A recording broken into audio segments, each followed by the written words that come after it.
Hello, welcome to Learn English with News, episode 10. My name's Stu Sensei, and I'm here with my good friend and great co-host, Dan. Say hi, Dan. Hi, Dan. And more importantly, hi, Stu. How you doing, mate? You all right? I'm wonderful, thank you. I'm very, very good. How about you? Yeah, I'm living the dream. It's a lovely sunny day. I've got my lovely cardigan on. Life's good. It is a beautiful day in this part of the world. I see you got a nice microphone change by the looks of it. That's right. So, yeah. Crisp. The lovely people over at Rode have sorted me out with a new microphone, and it should be sounding crystal clear. And I noticed you've got your Rode I got one as well, yeah. I like Rode. They're Yeah, quite a me good too. brand, aren't they? They're a very good brand. absolutely Not buzzing. quite a good. That sounds a bit downplayed, doesn't it? They are They're a very top good brand. banana.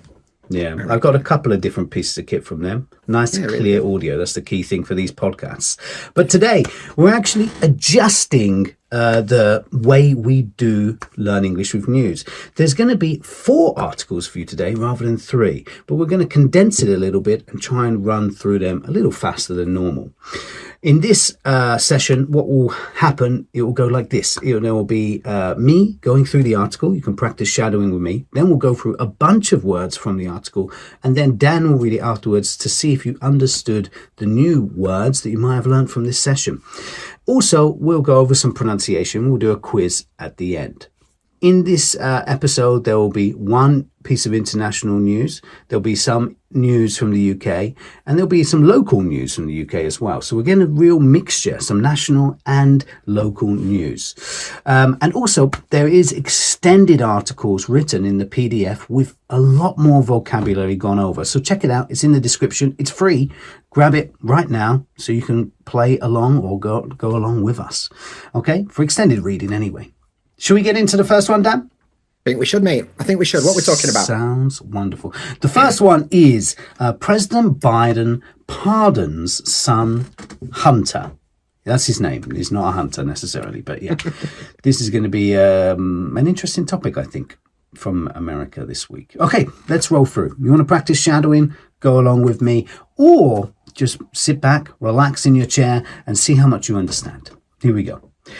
President Joe Biden has made a groundbreaking decision to issue a full and unconditional pardon for his son, Hunter Biden, who was facing serious federal convictions for tax evasion and firearm charges. This development, announced on December 1st, 2024, marks a pivotal moment in the president's administration as it reverses his earlier statements that he would remain uninvolved in his son's legal battles. The pardon, which covers a decade of alleged offences, has sparked widespread political and public debate, becoming a lightning rod for criticism and praise across the country. Many see this move as emblematic of the complicated intersection between personal loyalty and the responsibilities of holding the highest office in the nation. Okay, there we go. This is the first topic. Let's go through some tricky vocabulary to start with. And the first one is groundbreaking.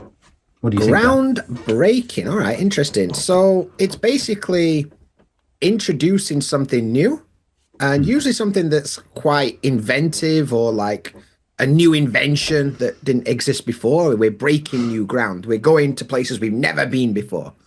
That's true. So yeah, something new or innovative, I guess, is the best way to say it. 100%. So, for example, ChatGPT was groundbreaking, wasn't it? When Yeah, it it first was. came out? Yeah. So that would be the kind of thing. Something that's just started a new revolution potentially, or something that is completely different and innovative, as you said. Yeah. Okay, so as it says, in this case, though, he's made a groundbreaking decision to issue a full and unconditional pardon for his son. That means it's more like something that hasn't been expected in the past, isn't it? In this case? Something completely new. I don't think it's innovative in this case. It's more like unexpected and never been done before, basically. Yeah. That's nice. So we've got 2 words that we're going to come up against here: unconditional and pardon. So not like as in pardon me for doing this thing. It's a bit different to that, yeah. But let's first of all look at unconditional. Unconditional. At the beginning usually means the opposite of the rest of the word. Yes. And maybe conditional means that there's some, limits or conditions. So unconditional means there are no limits or conditions. Yes. No matter what, it's going to happen. Unconditional. You'll often hear this with the word love, unconditional love. Like you'll love your family members regardless of what they do, just because they are family members. Yeah, There's no conditions. so. And that goes with the word pardon, which in British English usually is where you say when you've done something, like, oh, pardon me, or, if you burp at the dinner table or something, oh, pardon me. But in this case, in a more legal perspective, a pardon is like forgiveness, right? Especially for a crime. If you get pardoned, they're like, okay, you committed the crime, but we're not going to do anything. Carry on. Yes. Yeah. So even in the informal situation, it's asking for forgiveness for something small, isn't it? But in this case, it's a very big thing. It's a crime. So yeah, it's slightly different usage there. Yeah. So he's asking for a pardon for his son's misdemeanors. How about evasion, though? Evasion's a nice word. In this case, it's tax evasion. That's the crime he's committed. And this one, evasion, is basically to avoid something. Usually dishonestly or illegally. So, like, tax evasion means he avoided paying the tax he should have paid. Like, he just didn't pay it for whatever reason. Yeah. But to evade basically means to avoid. Yes. Yeah. evading the law. Some criminals try to evade the law, don't they? When you see those high-speed chases. In this case, yeah, he's done tax evasion, which is not a great thing, of course. And spark is the next one. Spark. I mean, there's a few different words for this one. A few different meanings for this word. But in this case, a spark is like, imagine you're trying to start a fire and you got a lighter, you get a little spark, and that's what starts something, triggers it, ignites, or causes it to happen, right? That's basically what it's saying here. But the first word that came to my head, Stu, being from the north of England, is the word spark out. Yeah, okay. to knock somebody out. Spark them out. So, spark them out, yeah. Yeah. Or a sparky is somebody that'll come and sort your electrics out in your house. Yeah, that's a good one. Sparky. Again, that goes alongside electric, some kind of light or some kind of like spark, something starting, yeah. So to trigger or to cause in this case, basically. Yeah. Well, going along with a similar theme is the next one, actually, lightning rod. Yeah, lightning rod. So traditionally, a lightning rod was actually like legit a piece of metal in the ground that tried to attract lightning instead of it hitting buildings and trees, right? Like that's the idea. But this is more metaphorical, and lightning rod is something that attracts criticism usually. Yeah. And it's like a person, for example, in a political party, there's always usually one person that says something stupid and gets a lot of criticism, and they're the lightning rod, if you like. But especially if there's like a big controversy, there'll be one person that kind of takes the fall. For the whole group, you know what I mean? So yeah, but a lightning rod's a person or a thing that attracts criticism, usually from doing something pretty stupid. If you could think of one political figure from British politics that would be a lightning rod for criticism in the last 10 years, who would you pick? Nigel Farage? Yeah, definitely so. Yeah. I was going to say Boris Johnson, but yeah. Also, because he just says some random stuff, doesn't he? And does random stuff. God, that guy was weird. You know the problem with Boris Johnson? He was funny when he didn't have power. Yeah. And then he get in power and I'm like, it's not funny anymore. Yeah. And when he got stuck on that zip line, great comedy. He did quite a lot of good things as mayor, actually. My dad always used to say that. But yeah, he does wild stuff. He was a bit... what's the word? Like not random, but unpredictable is a better word. Yeah. Unpredictable. Not good for a prime minister, I guess. Loyalty. Loyalty, yeah. So this is where you strongly support somebody or something. Yes. Like Stu's unwavering loyalty to ragging on Tottenham every podcast. Yeah, that's right. I've got to keep committed to that one. Yeah. So your loyalty is to a strong support of not Tottenham, basically. Yes, anything but Tottenham. Loyalty. Yeah, loyalty is a nice one. Now, this actual article has 3 large paragraphs that's in the PDF. So if you want to grab it, there's a lot more in-depth coverage there. But for now, we've explained the tricky words. We're going to go over some tricky pronunciation, and then Dan's going to read it for us and see how much we understand from Dan saying it. Obviously, different. With my dirty pronunciation as northern well. accent. Dirty northern accent. But first of all, let's go through some pronunciation. Here's 5 words from this paragraph that I think you will find useful to practice for pronunciation. The first one, issue. Issue. Evasion. Evasion. Earlier. Earlier. Decade. Decade. And finally, emblematic. Emblematic. I think decade's the one that's popped up in my lessons the most, to be honest. Decade. Many people seem to get the wrong stress or wrong vowel sound, on that one. So yeah, it's a tricky word. It's a tricky word. 100%. So now it's Dan's turn. See how much you understand after we've given you these pronunciation tips, and we've also given you the definitions for the words. Or if you love the Northern accent, you can always shadow alongside Dan. Okay, here we go. Okay, so President Joe Biden has made a groundbreaking decision to issue a full and unconditional pardon for his son, Hunter Biden, who was facing serious federal convictions for tax evasion and firearm charges. This development, announced on December 1st, 2024, marks a pivotal moment in the president's administration as it reverses his earlier statements that he would remain uninvolved in his son's legal battles. The pardon, which covers a decade of alleged offences, has sparked widespread political and public debate, becoming a lightning rod for criticism and praise across the country. Many see this move as emblematic of the complicated intersection between loyalty, or personal loyalty, and the responsibilities of holding the highest office in the nation. Nice. Holding the highest office were very hard for me to say. Actually. Highest office. Highest office. Holding the highest office. Holding the highest office. Yeah. That were tricky, that, for me, just then, I noticed. But yeah, good. But that was good. Yeah. We had a very successful first paragraph, first article for us. Let's knock on to the second one, though. The second one is another very topical one, again, international news. And this is Sean Diddy Coombs pleads not guilty to abuse charges. Okay, how is it pronounced? Coombs or Combs? Because I read it as Combs, but I don't know. P. Diddy in it. That's who we're talking about. But I think in the news I've heard Coombs. Okay, I don't really know which way it is, but yeah, but I'll the take word your word is for it. comb. Yeah, it looks like comb, but it's name in it, so you can't really trust it. So exactly, yeah. All right, 100%. Cool. So this is obviously very topical. P. Diddy, yeah. If you know P. Diddy, was it Puff Daddy was his original name, wasn't it? Like that. Puff Daddy, he's had a bunch of them, hasn't he? Then P. Diddy, and is getting sued or whatever. I'm sure he's got plenty of other names right now. Yeah, okay, let's go into this one. So I'll go through it, see how much you understand. Okay. Sean Diddy Coombs, the renowned music mogul, is confronting a series of severe legal challenges, including multiple allegations of sexual misconduct and a federal indictment on charges of sex trafficking and racketeering. In September 2024, Coombs was arrested following a federal indictment accusing him of operating a sex trafficking ring and engaging in racketeering activities.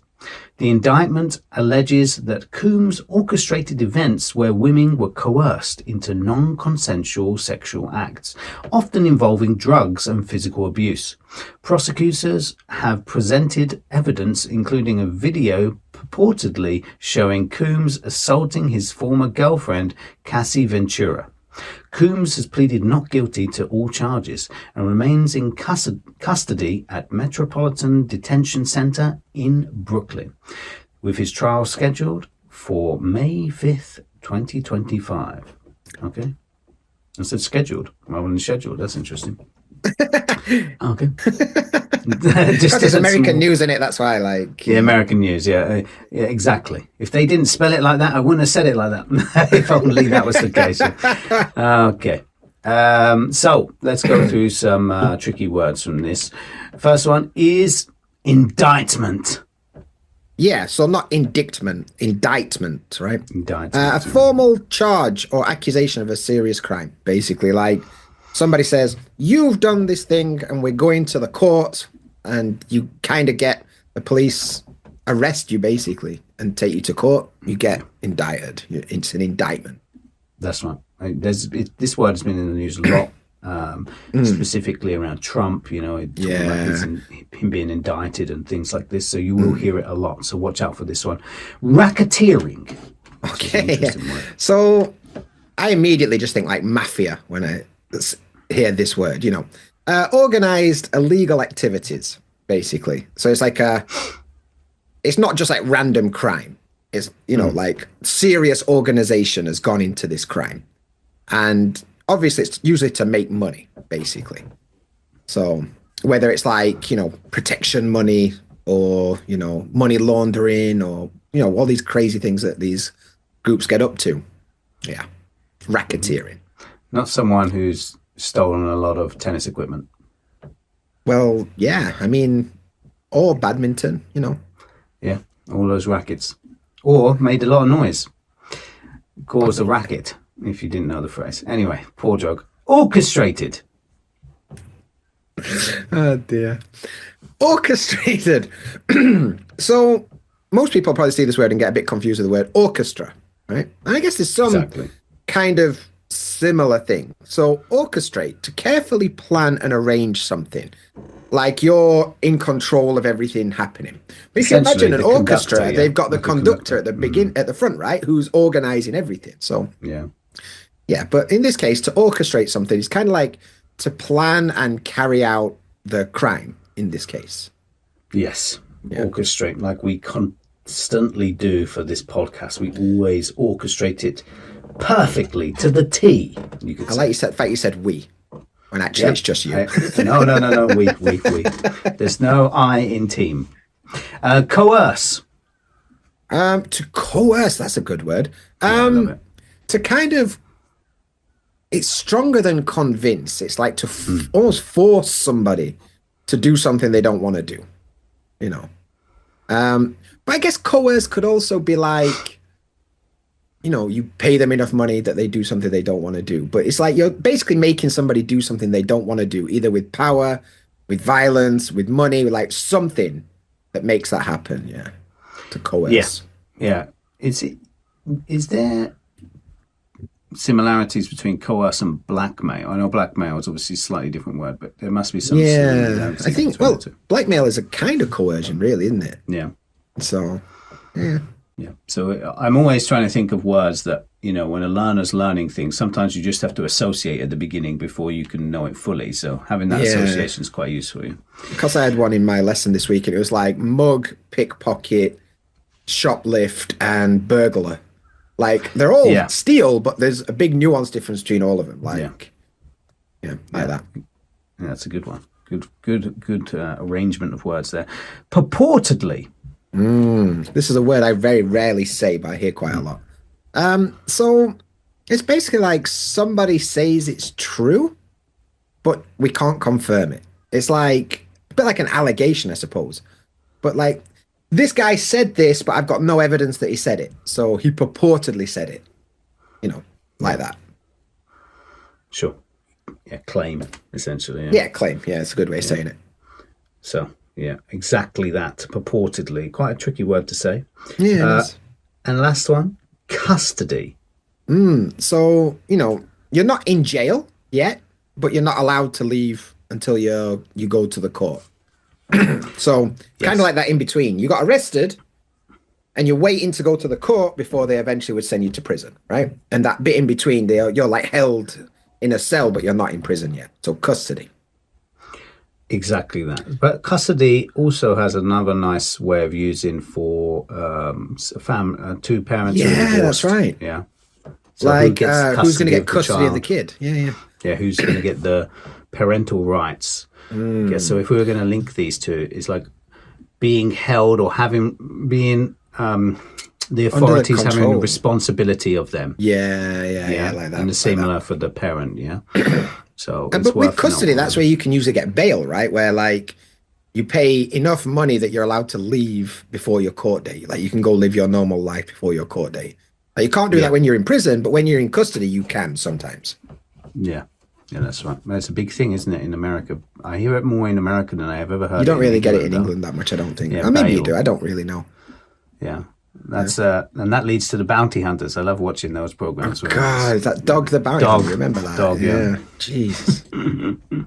Yeah, that was always fun. Okay, so there we go. A little tangent there, but we've come back immediately. Let's go through some pronunciation from this one. So there's quite a few tricky words, but I picked out 5 for you from this one as well. Here we go. We got federal,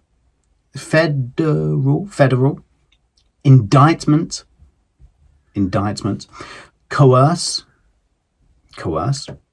evidence, and schedule, of course. Schedule or schedule. It means schedule. Really matter, it means schedule. I said schedule when I read it through. Actually, you're going to have to say schedule when you read it through. I don't know. It doesn't match. Doesn't match. I don't know if I can. Gonna have to. Impossible. Yeah.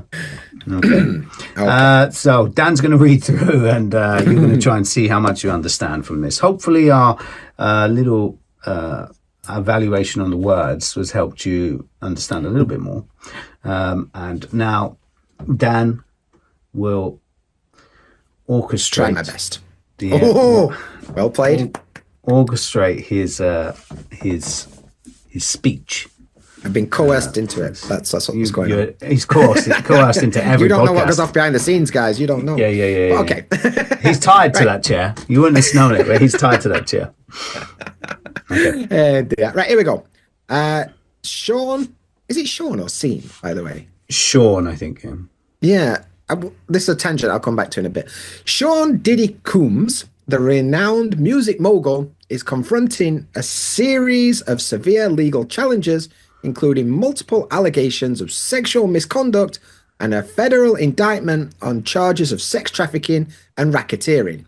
In September 2024, Coombs was arrested following a federal indictment accusing him of operating a sex trafficking ring and engaging in racketeering activities. The indictment alleges that Coombs orchestrated events where women were coerced into non-consensual sexual acts, often involving drugs and physical abuse. Prosecutors have presented evidence including a video purportedly showing Coombs assaulting his former girlfriend, Cassie Ventura. Coombs has pleaded not guilty to all charges and remains in custody at the Metropolitan Detention Center in Brooklyn, with his trial scheduled for May 5th, 2025. So we should just note that, obviously, we've talked about it before, but in the North of England, scheduled is more common. In the South of England, scheduled. So, bit of fun. Yeah. Because Stu said it the northern way, so I thought I'd represent the South. Does it? Yeah. But it doesn't matter. You can use whatever you want. Both are acceptable. Both are acceptable. It's like Coke and Pepsi, whatever. 100%, yeah. So we didn't do a little chat after the first one, but let's do one after this. So I'd love to know, it's kind of crazy situation, it's mad, isn't it? Have you read some of the stuff on this one? It's I've kind of picked up bits in passing, but just like there's like two worlds, there's the normal world that we live in, and then like there's these mega rich people that live in this absolute fantasy world that I can't even begin to understand. Yeah.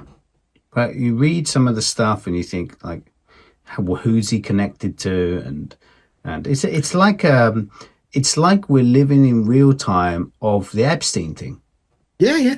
It's virtually the same thing. And these people who have so much money that they don't think that they'll ever get touched. Like the Hunter Biden thing as well. Yeah. I mean, that's what I was going to say. It's like, it's just another example in the world that like there's one rule for the rich and a different rule for everyone else.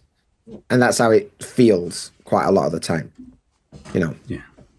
So, mental. I mean, it's crazy. Both pieces of news are just crazy. Like, what is going on?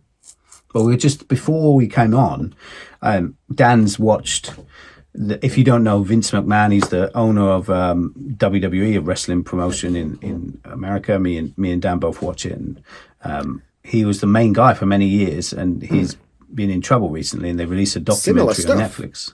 Yeah, and it's literally the same, isn't it? It's like one guy who thinks it's impossible. To be fair, that guy has got out so many court cases. It's ridiculous. Yeah. But one guy who thinks he's untouchable. And it feels like anybody with money, any celebrity, feels like they're in that position, Can buy their way out of trouble, basically. Yeah. So I don't know. It's weird. It's sad. And it's like, it's not what you know, it's who you know, and that kind of thing. So all of these dodgy people. In it, just Hollywood, dodgy. That's basically what I understand.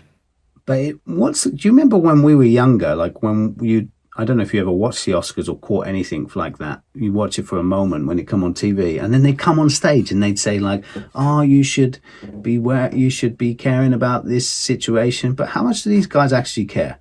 Zero. They're obviously usually. only in it for themselves, yeah? And it's like the egos of it is just insane. I mean, to be fair, the only thing I've ever seen from the Oscars is when Will Smith slapped Chris Rock. Yeah, the slap heard around the world. Yeah, that were crazy and all. But that whatever. There's a lot of weirdos, a lot of them. That's what I reckon. Unable to adapt to social situations, I think sometimes. So, hey, dear. Okay, number 3. And 3. We have this title. This is a UK national news this time. And this is Assisted Dying Bill debated in Parliament. Oh, this is quite an interesting one, I think. So I'm going to read through, see how much you understand about this one. We'll go through some tricky words afterwards.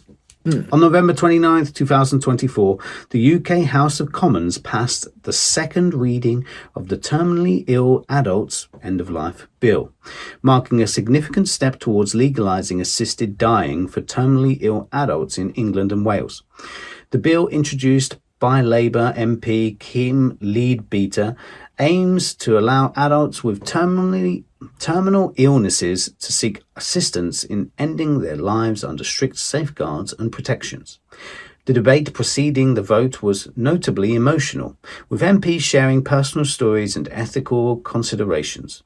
Leadbeater emphasised the importance of providing terminally ill individuals with the autonomy to choose the manner and timing of their death, asserting that the bill offers a compassionate option for those enduring unbearable suffering. Wow, okay. I'm going to have some thoughts about this one when we get to the end. Yeah, I didn't even,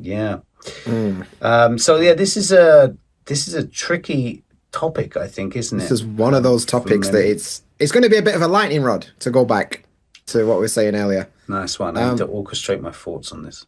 Yeah, but I've got some pretty strong thoughts, so we'll come back to that. But let's do some definitions, yeah? Sure, let's do that first. So, first of all, we've got the word terminally. Now, terminally. In this case, we're talking about a terminal illness, which is an illness that cannot be cured. It's going to kill you, basically. Yes. Terminal. Terminal, you'll often hear in trains. It's where the train finishes, right? It terminates at this place. So terminally, it's like this illness is going to be the thing that ends you, right? Mm-hmm. So any kind of illness that can't be cured, that will kill you, is called a terminal illness. Okay, nice. Good. Yeah, a terminal is a useful word. Like you said, it's the end of something, isn't it? So like the great example with the train, you will hear that a lot. So it's worthwhile knowing that word. It does come up a lot. Bill. So, not the old bill. Not the person's name and not like a dollar note. Yeah, there's so many ways to use bill. A thing that you have to pay when it comes through the post for your electric. Oh, there's too many ways to use this word. Bill, yeah, sure. Yeah, bill is a word that's got a lot of meanings. But this case, a bill, when we're talking politically, is usually like we've got an idea for a new law and we have to like present it for people to talk about and vote on. And that's called a bill, right? It's like the way that you present that thing is called a bill. Yeah. It's again, I feel like I rarely hear this word in English press. I don't know if it's just English It does news. feel a bit more American because they have that kind of whole system that does these things. We just tend to... I don't know if we would. Like you put the idea before the House of Parliament usually. I don't know if we have the word bill or not. But we talk about policy or something. There's other words that we use that... I know they're different, but I mean, we use other words in news, is what I'm saying. We rarely use the word bill. Assisted dying. So, like, I was going to say dying with assistance. That doesn't really help the argument. You can't define the words with the words. Like, does James Bond help in that case? Yeah, I guess. So, if somebody is terminally ill and they don't want to just wait for the illness to do its thing, like assisted dying, like somebody would help you die, maybe inject you with something that'll kill you or something. I don't know how they do it. But like, because usually when you're terminally ill, you don't have the ability to kill yourself, right? Yeah. because you're so sick. So it's like somebody helps you to die. Yeah. But Yeah. interesting that I think we mainly use this for humans, don't we? Because I'm thinking about animals. Yeah, because for animals, they get put down, right? Put down, yeah, we use a different word. We'd never use put down for a human, though, because that sounds It seems really dehumanizing, but for some reason, for animals, it's all right. I've never thought about that, but that's weird. Yeah. So, this isn't... And again... Or put to sleep is the other one you'll hear for animals. Yeah. Yeah, definitely. Especially if you've got kids, yeah. Yeah, it's true. But the other thing I'm thinking of is, for example, someone that we only use this for someone who is terminally ill. You can't use this in a different context. For example, assisted suicide. It doesn't work there.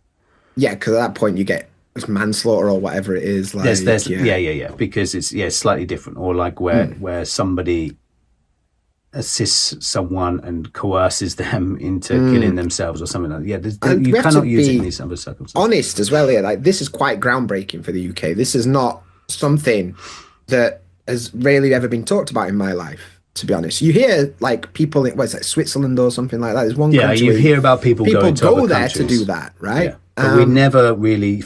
There hasn't been a case of changing the law in this. That's why people would go abroad or something, wouldn't they?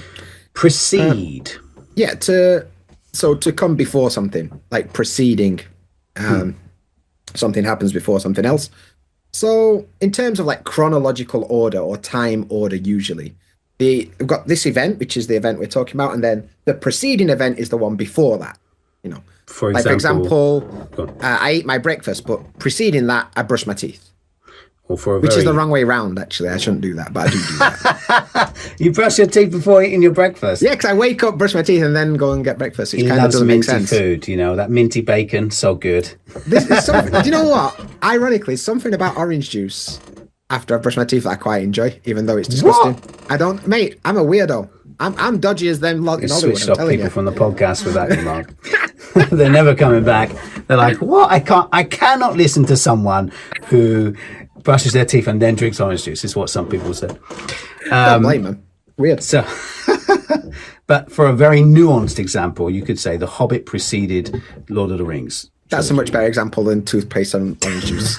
Yeah, and you've outed yourself now. But just as a side I'm thing... being coerced. It's not true. Somebody's making me say it. There's a gun to his head, he says. Precede, you get the... Pre is more common, isn't it? Pre, and post is useful to know as well. So afterwards. Yeah, pre and post, orchestrating the documents for this podcast, and then post edit. Really trying to get orchestrated into this podcast as many times as you can. Times. Yeah, because it's a nice word, and I never get a chance to use it. It was on my bucket list. You're about to say orchestrate 48 times on a podcast. I must get my tally up, on the word orchestrate. Consideration. Some probably people know the verb to consider, as in to carefully think about something. So consideration is the noun version. Careful thought about a topic. Perfect. Yeah. Yep. And manner. So, most people probably know manner as in the way that you act in public. Please and thank you and all that kind of stuff. But it could also be used as to say the way that something is done. The manner of that happening, like how it's done. Yeah, is kind of how I'd say it. Also a person's manner, their mannerisms. Yeah, like how they act. And it's basically how something is done, the way that something is done. Yeah. And last one, very important one for this topic, compassionate. Compassion. Yeah, it comes with a compassion, which is to kind of show kindness and love and understanding for other people. Because even if we don't necessarily agree, you understand it's quite an emotional topic, and being kind and understanding in these situations is usually very important. Yeah, 100%. So let's go through some tricky pronunciation as well. Again, I picked out 5 words. That seems to be a pattern, you see. It's almost like he's orchestrated it. Yeah, I'm always orchestrating these kind of things, Here we go. I'm up to number 6, I think now. At 6 or 10. Here we go. I'm going to get a trophy, like on a computer game. Achievement unlocked. Achievement, that's the word. Yeah. Okay, so here we go. The 5 words are, from this article, Legalize, legalize. Illness, illness.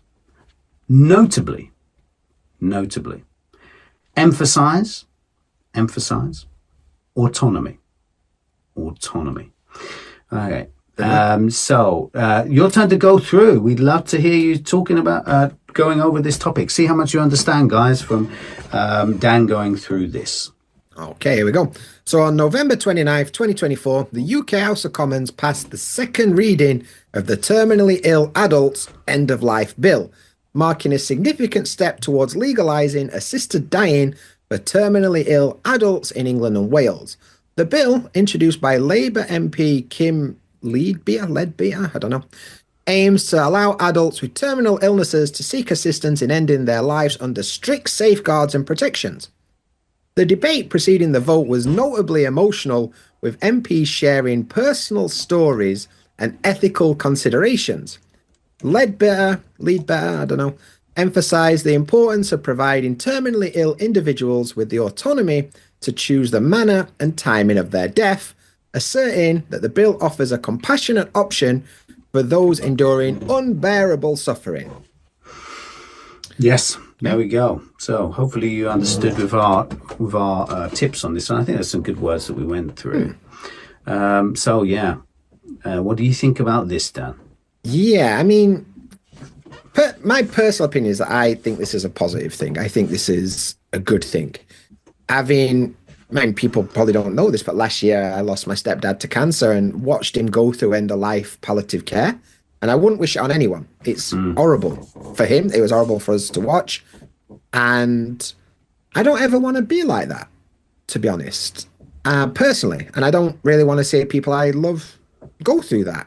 Yeah. Now, I understand that some people consider that, life is precious and we should do everything to maintain as much as we can. But logistically, from my opinion, a lot of money gets put into palliative care. Palliative care is end-of-life care. When somebody's dying, the care to try and make it as pain-free as possible.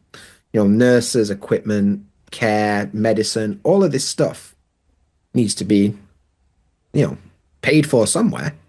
And all it's doing is easing the suffering. There's no way to undo what's happening. So if the person who's dying wants that option, they should be allowed that option, I think. That's my personal opinion. You can agree, you can disagree, but that's honestly how I feel about this. Well, I mean, what do you think, Stu? And I've known people as well who have had cancer or have gone through some really tough times towards the end of their lives. And before I'd experienced that, I already thought people should get their own choice. And I think the worry is that when they get to a stage where they're unable to make a decision or deemed to be unable to make a decision, someone else makes a decision for them, then there's an issue. I think that's really the crux of it, isn't it? The issue, the big issue that's coming from this is why they're saying there's like really strict safeguards and protection in place to make sure that, somebody's not coerced into it or somebody makes a decision on behalf of somebody else, that kind of thing. So, but it's definitely a touchy subject. Like, let's be honest, there's going to be people that agree in this. It's also been quite triggering for a lot of people to see some of this stuff, especially if you've just been through something like this. But I think in this day and age, I think it should be an option. Not everybody will do it. Not everybody has to do it. It's a choice. But I think the choice should be there for adults. Yeah, I think there's a lot of, it depends also on, I think there's a religious element to this as well. And depending on the country where you're from and your values will be different because of that. In the UK, obviously, Christianity was a big thing, but now there are people who are Christian, but it's not like America where people really are devoted to it. They spend a lot of time among that kind of situation. Yeah, we don't really do the church thing on a Sunday as a big people community. Do, I think, but it's more not like to the same for the extent. community side of it. Yeah. It's not so much for the religious side. There'll be people, obviously, it's not 100% what I'm saying, but I'd say that we have adapted our culture to match the needs of the people in our country alongside religion. So it's not like these things have been there for a long time. We should always keep with it as the country has evolved so much away from religion, I think. So I'm just thinking about in America and the abortion side of things that's being a big the topic. other argument. That's when does life start? But and I'm sure if this was happening in America, there would be a much bigger debate about it. I think exactly. That's why I'm trying to give a comparison between the two. Is it depends on what your culture is from and where it is how at that moment in strong time. religion plays a part in people's lives. 'Cause I think in England, even though there are plenty of religious people, it doesn't play such a huge role Depending in on the the daily life of religion, most people. Depending on the religion. But even then, like, I grew up around like, Muslim communities and stuff. And even daily life, like most of them are just like cool, normal people. Like they're Muslim, but it doesn't affect absolutely everything they do. You know what I mean? Like, so it is case by case, person by person. But generally, I don't think it has the same, almost, I wanted to use the word stranglehold, but that's not right. But you know what I mean? The effect on people's daily life like it does in America. It doesn't make it a life or to use a terrible phrase. It doesn't make it a life or death situation. It's black and white. It's better. Yeah, thank you very much for getting me out of that big grave. I was great. Oh God. That you were orchestrating for yourself. Yeah, I've orchestrated a lot of issues there, I think. But yeah, it doesn't have that impact where it takes such a long decision. It was a long decision, but not in the same kind of way, I think is the best way to put it. It was more to do with the other thing that I mentioned about the where's the line crossed between when someone can make a decision when they can't. So the cultural landscape in the UK is so interesting in comparison to a country where you're structured around a religion, for example, like in some countries. So I think because there's such a diverse range of different things going on, that we can have this discussion without the similar kind of things to think about as we may have done maybe 100 years ago, even just 100 years ago. Yeah, I think so as well. Like I think it won't be such a cutthroat argument in England. There'll be arguments. There'll be pros and cons. There'll be fors and against, but it won't be as like black and white. There's a big grey area here that people want to talk about. So, but yeah, interesting. So, it is a very, very interesting topic, I think. Yeah, but I think in terms of British culture, I think this is a relatively good step forward. There'll always be people doing the wrong thing as well. In any kind of circumstance, you can't get away from that. But I think if it, like you said, if on the whole, it helps families who are already in a desperate situation in that moment, and the person who's the main person involved in the situation makes a decision, and everyone, I don't know if everyone's okay with it, but if everyone agrees with it because it's their life, then I think in the long run it's a good thing. Yeah, I think so too. Yes. Let's move on to something and on that more somber note, let's... Somber is a great word. Let's talk about the last topic, which is local news. So we're going to try and uplift things a little bit with this one. And this one is from Kent Online. Kent is a county to the east of London, bordering on London, right on the coast towards France. And this article, Dan's already seen the title, unfortunately. There's no reaction to this one, unfortunately. Usually I wait just to see it. If I could have taken a video of you doing that reaction, it's a funny one. So, anyway, all right. This topic's an interesting one. So here we go. Here's the title. Dad spends £20,000 on a new everyday vintage look and travels on a penny farthing. There's a lot to unpack just from that title. Mate, can you do me a favor? Can you put a picture of the guy on the screen? Yeah. I want to see, because it's exactly what I thought it would look like. Yeah. So. Well, should I put it up now? Or maybe I'll put a question mark and then we'll go through the thing and then people can make their own. Like, what do they think? As soon as I read this article, I knew exactly what this bloke would look like. Yeah. And you showed me a picture and it's exactly what I thought it were going to be. So, which is kind of entertaining. So, yeah. So you could blur him out and then reveal it at the end. Yeah. So we'll let your imaginations run wild with this one. I'm going to read through one time and then you can create an image and then I'll bang a picture up like, da-dun, and then you'll be like, yeah, that's the guy. So here we go. I'm going to read through it.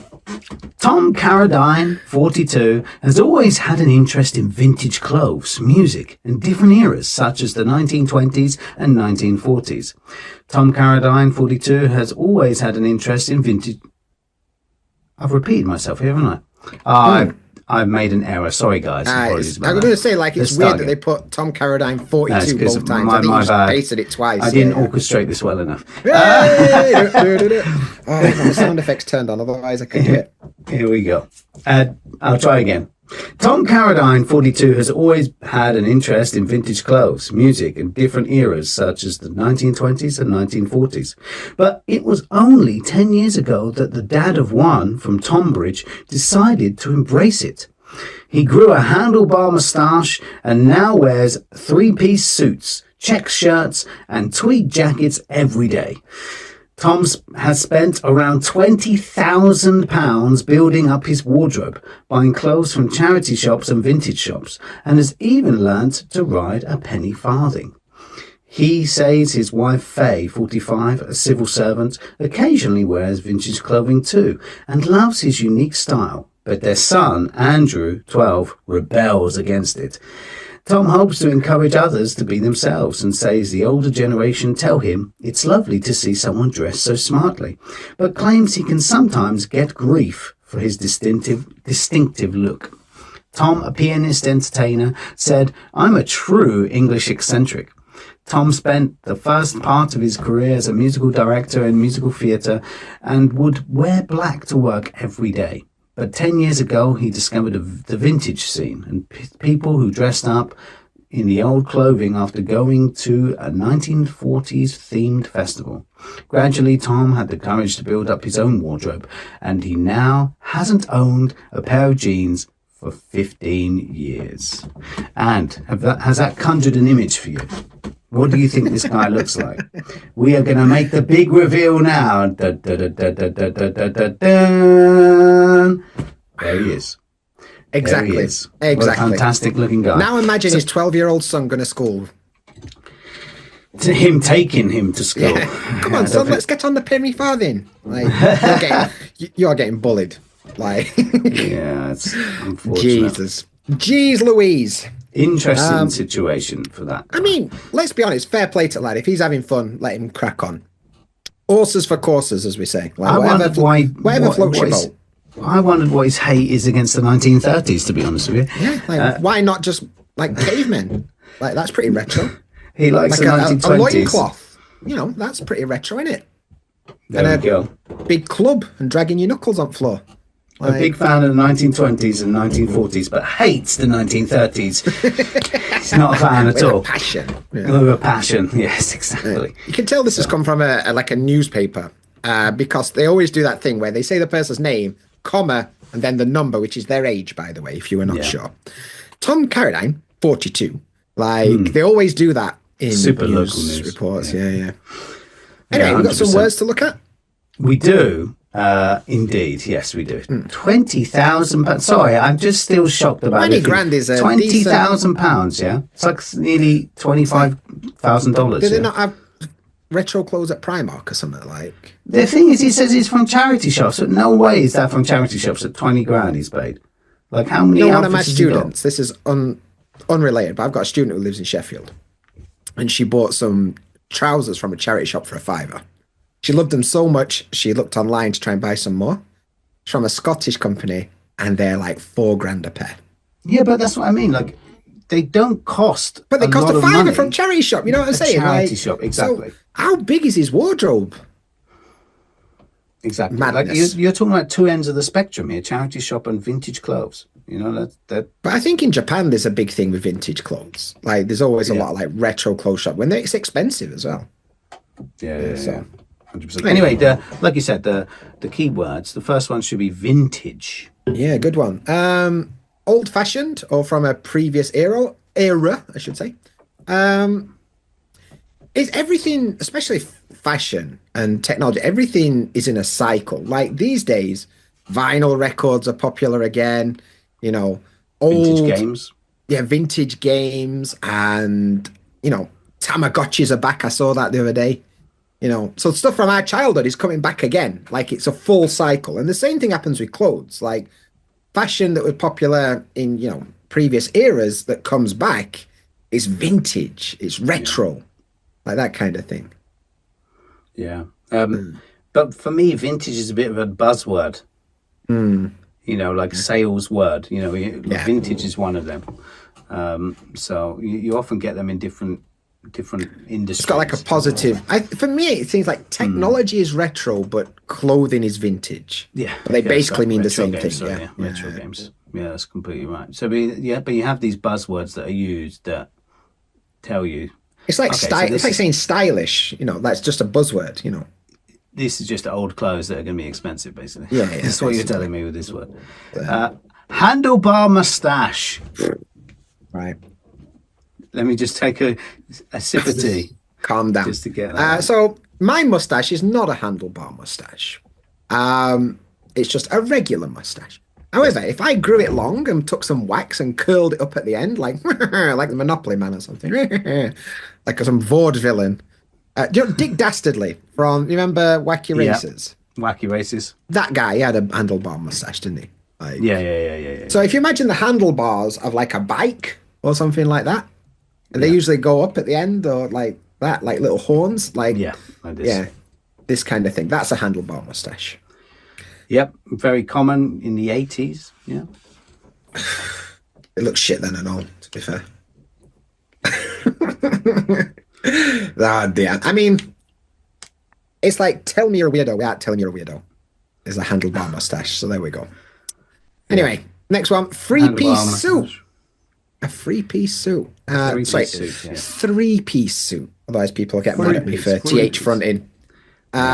Three-piece suit. It's like a full suit. So, we're talking your trousers, a jacket, and usually a waistcoat, right? Like that's the third part of the suit. Because your shirt don't count for some reason. No.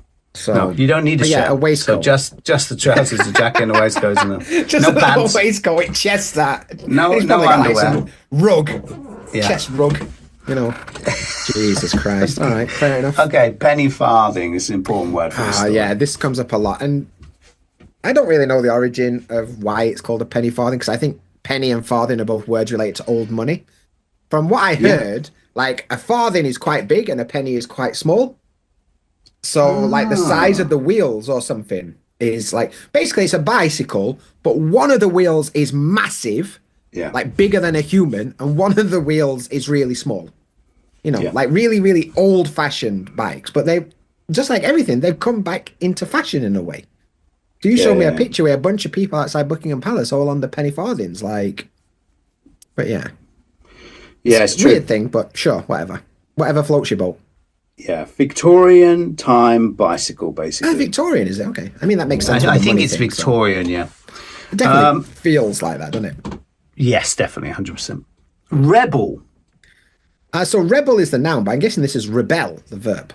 Oh, sorry, rebel. Sorry, yeah. I did say rebel when I was saying it as well. Sorry, just when you just read the word on its own. We're like 50 minutes into context. Yeah, so to rebel against something, to oppose or resist something, especially like something quite traditional or something from a place of authority. And yeah, I mean, when I was a teenager, I rebelled against everything. I had a big blue Mohican and all that kind of stuff. I don't think I've ever shown you pictures too, but I will do. So, yeah. Oh, I've had a mohawk as well. I spent quite a lot of time getting sent home from school because of my hair, things like that. In earlier days. Yeah, well, I mean, that's an easy day off, innit? You were, what was the word? I was quite rebellious as a younger kid. Mitching. Mitching isn't a word, is it? Not one I've heard. Playing truant. I think you mean skive. Skive is the word we use. Yeah, but skive. But skive is fine. We had a word for it. I'll have to research it. Right, anyway, cool. Next one, while I'm doing that. Smartly. As in the word smart. Most people might think intelligent, smart, and that's what it means. When somebody is smartly dressed, they're dressed in a stylish way, very neat, very tidy, not looking scruffy. Sure. Did you find the word you were looking for? Yeah, Mitch was correct. I was. Okay, is that like regional? I've never heard that before. Bunk off. Bunk, I've heard. Yeah, bunk off. Yeah, bunk off from school. Play truant. Yeah, I said that one, but that's kind of old For us, school. skiving is a Hooky is one, but I feel that's kind of old. That's American, I think. Yeah. There's some interesting ones here. Play the wag. What the? Oh, wag something. We used to that. I'm wagging history. I'm not going to history. Oh, that's interesting. Yeah, we did use that in the South. God, I've not even thought about that for ages. As soon as you said it, I'm like, yeah, we used to say bag that. it is one. Mooch off, but again, it also feels it's a slightly different meaning. Yeah, same as goof. They've got goof off, mooch. Mooch for me is like when you just kind of walk around in no particular thing. Like I'm just gonna have a mooch around the shopping centre or whatever. Yeah, I think this needs to be an Urban Dictionary research. Yeah. I think for that one. Anyway, good one. And what was the last one? Get grief. To get some grief. You did smartly, yeah. So smart. Yeah, I did smartly. Yeah, sorry. Yeah. So smart, not as in intelligent. Yeah. So get some grief. If somebody gives you some criticism or complains about you, or gives you some hassle, some street toughs mugging you off. So grief is another way of saying like somebody's giving you some criticism or some complaints. You mugged me off. Yeah. You mugging me off. Yeah, that's a synonym of that's your neck at woods, isn't it? Proper mug somebody. What do you use? Give me grief, maybe. No, if somebody's winding me up, I don't know. A wind up, yeah. Yeah. So he's having a wind up.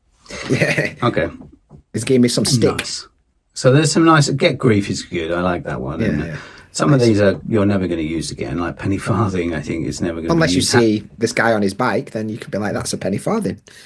Probably handlebar mustache you won't use, but just useful to know for this article, of course. Just a bit of fun. Rebel and rebel, they're both useful, I think. And this smart is one that often trips people up. Yeah, because they assume intelligent, right, rather than looking clean and well dressed. Exactly, 100%. Okay, it's quiz time. Now, this time you are going to see how many words that you understood from this session, because we're going to pick 4 of them. We're going to ask you to fill a gap, okay, in the sentence and see if you can take one of the words you've learned from earlier and apply it right now. So, here's the first one. The president issued an pardon, freeing the prisoner without any conditions. Oh, it kind of gives you quite a few hints here. Is it... do you want to tell us the answers, Dan? Sorry. I always forget at this stage. It's 55 minutes in, so I'm like, God. Brain's turned to mush at this point. Exactly. So A, conditional. B, coercive. C, unconditional. Or D, restrictive. Okay, we're going to give you the answer in 5, 4,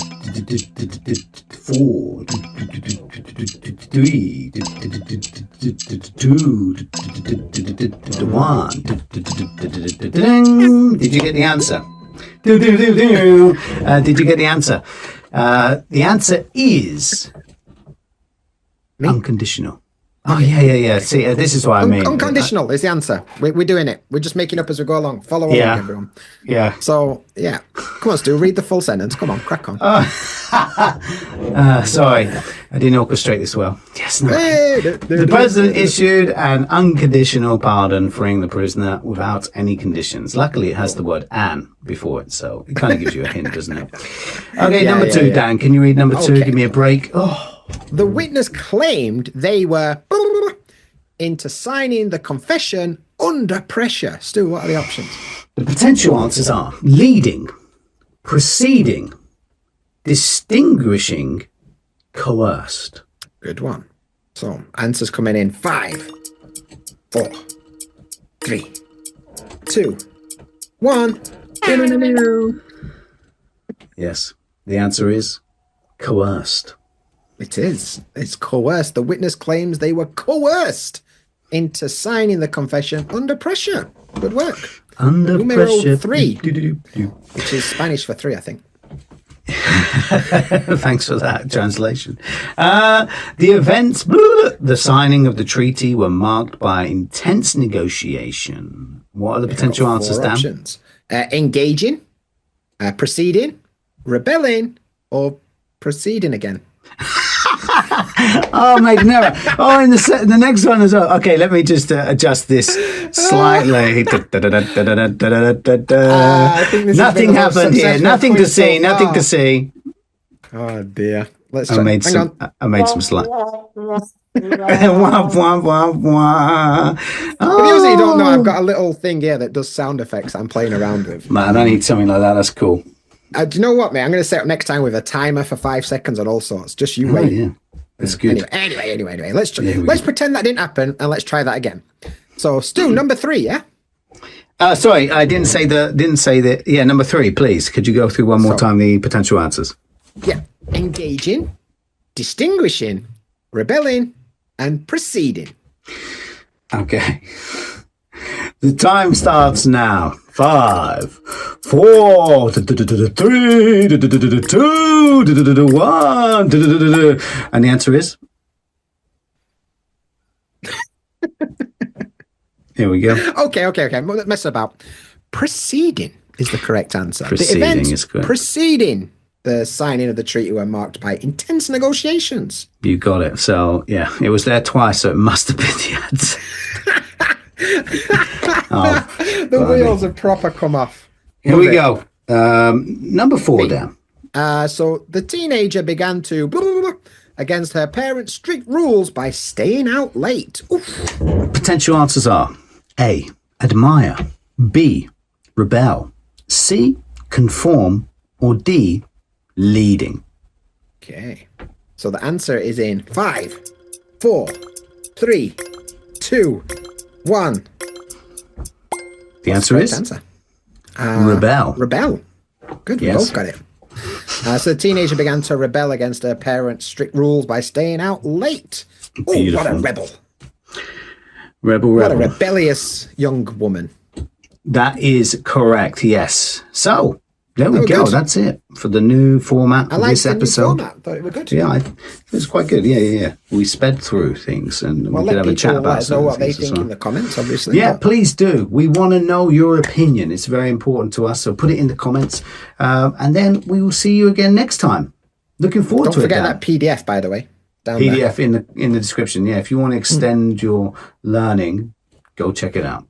But that's it for today. So it's bye from me. See you there. Ciao, ciao.